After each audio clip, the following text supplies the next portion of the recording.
দুপুর পর্যন্ত অপেক্ষা করে রহিমের মা রহিমের বাবাকে বললেন, আমি তো পেঁয়াজ মরিচ কেটে রেখেছিলাম, কই কেউ তো আজকে এখনো গোস্ত পাঠালো না। প্রতিবেশীরা কি আমাদের কথা ভুলে গেল? আপনি কি গিয়ে একটু দেখবেন? তুমি তো জানো আজ পর্যন্ত কারো কাছে হাত পাতেনি। আল্লাহ তালা অবশ্যই কোনো না কোনো ব্যবস্থা করে দেবেন। দুপুরের পর রহিমের মা এবং বাচ্চাদের পীড়াপিড়িতে বের না হয়ে পারলেন না। প্রথমে গেলেন বড় সাহেবের বাড়িতে। বললেন, বড় সাহেব, আমি আপনার পড়শি, কিছু গোস্ত দেবেন? গোস্ত চাইতেই বড় সাহেবের চেহারায় গুস্সায় লাল হয়ে গেল। তাচ্ছিল্যের সাথে বললেন, কি জানি কোত্থেকে গোস্ত চাইতে চলে আসে, বলেই ধরাম করে দরজা বন্ধ করে দিলেন। অপমানে রহিমের বাবার চোখে পানি চলে আসলো। ভারী পায়ে চলতে চলতে এবার গেলেন মিয়া সাহেবের ঘরের দিকে। দরজায় করাঘাত করে বিনীতভাবে কিছু গোস্ত চাইলেন।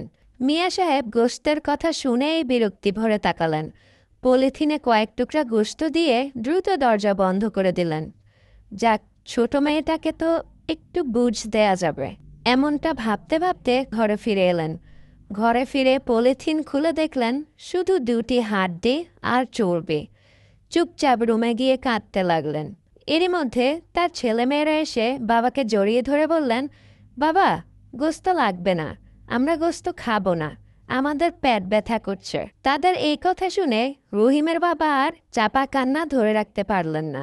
এমন সময় বাহিরে থেকে আকরাম ভাই ডাক দিল, রহিমের বাপ ঘরে আছেন?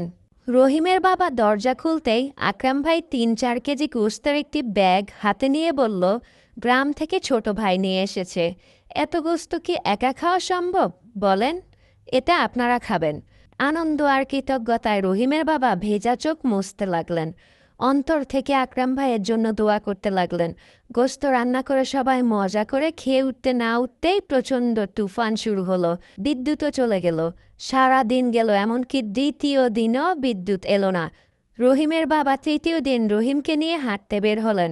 বাবা ছেলে দেখল বড় সাহেব ও মিয়া সাহেব গোস্তে ভরা অনেকগুলো পোটলা ডাস্টবিনে ফেলছেন।